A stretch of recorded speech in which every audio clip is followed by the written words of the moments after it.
for the time in history where we solve the cubic equation. Okay.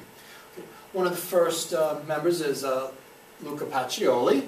That's a picture of him there, and you can see he's instructing. He's got mathematical diagrams, and here's a dodecahedron.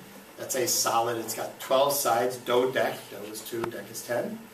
All made of pentagons, regular pentagons. So, what did Luca do? A little bit about him. He's a professor of mathematics at the University of Perugia, founded in 1308. He was mentored by Francesca and Alberti, two of the great Renaissance artists. They were responsible, we've talked about in class. Craig or Casey or Becky, what are Francesca and Alberti famous for?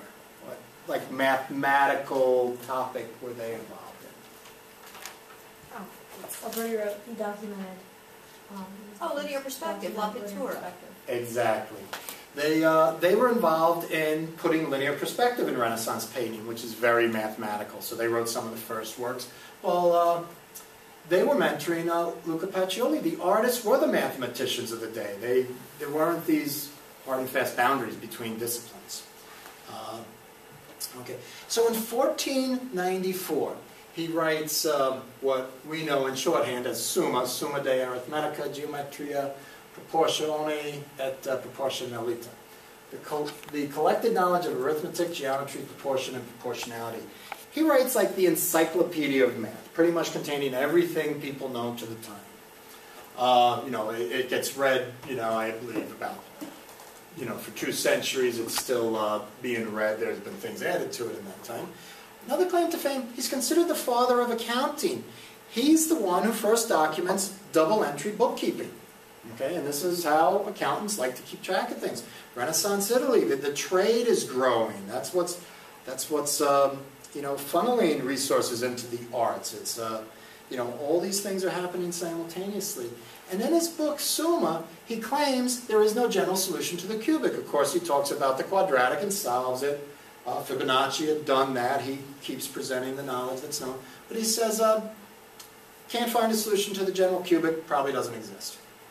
1496, he's invited to Ludovico Sforza's court in Milan, where he befriends Leonardo da Vinci. They suspect da Vinci got the Duke to bring Luca there.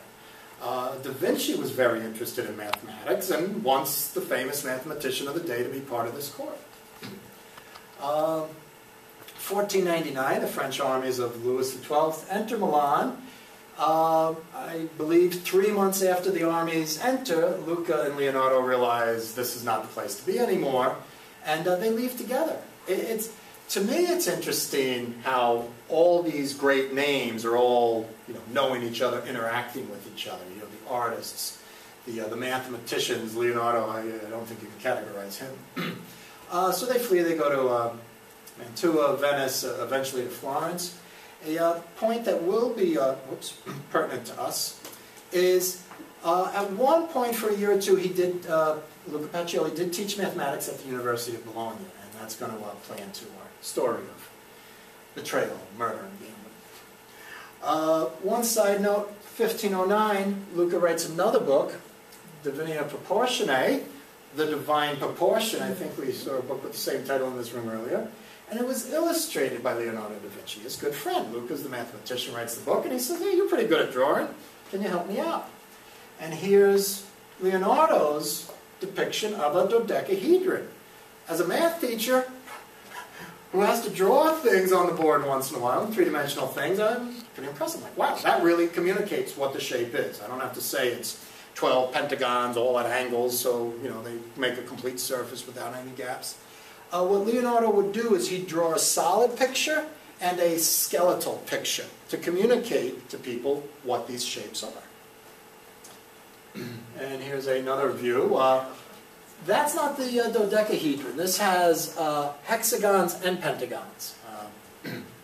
There's a name for those type of figures that escapes me now. But here's the solid version. Here's your hexagon and your pentagons. Is that probably a soccer ball? I think that's the technical name for it.